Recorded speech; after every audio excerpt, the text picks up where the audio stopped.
আসসালামু আলাইকুম রহমতুল্লাহি ওয়া বারাকাতুহু।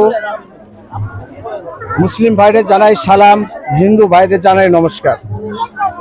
আমাদের আজকের পবিত্র মহরম, আমাদের আজকের দিনে হযরত মুহাম্মদ সাল্লাল্লাহু আলাইহি সাল্লামের পেয়ারার নাতি এবং ইমাম হুসাইন আজকের দিনে শাহাদাত বরণ করেছে। শাহাদাত বরণ করেছে কারবালার জমিনে। এজিদের সঙ্গে যুদ্ধ করে আজ শাহাদাত বরণ করেছে। তাই আমরা এই দেশবাসীর কাছে এই বার্তা নিয়ে আমরা আজকে আমাদের জুলুস বের করছি।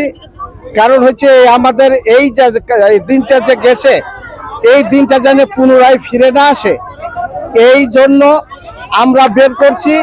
সবারই কাছে আমরা আহ্বান করি, আমরা শান্তি শৃঙ্খলাভাবে আমরা যেন বাস করতে পারি।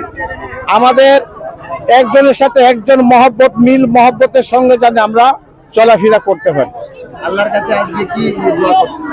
আমরা আল্লাহর কাছে দোয়া করছি, আমাদের আজকের এই যে আমরা যে মহরমের উসিলাতে সারা বিশ্ববাসীর কাছে আমরা কামনা করি, সবাই হিন্দু মুসলমান বৌদ্ধ খ্রিস্টান যত নির্বিশেষে যত জাতি আছে, মানুষকুলে যারা আমরা পৃথিবীর ভিতরে আছি, সবাই সাথে জানে কল্যাণ করার জন্য আমরা এই মাগফিরাতের দোয়া করতে আসি।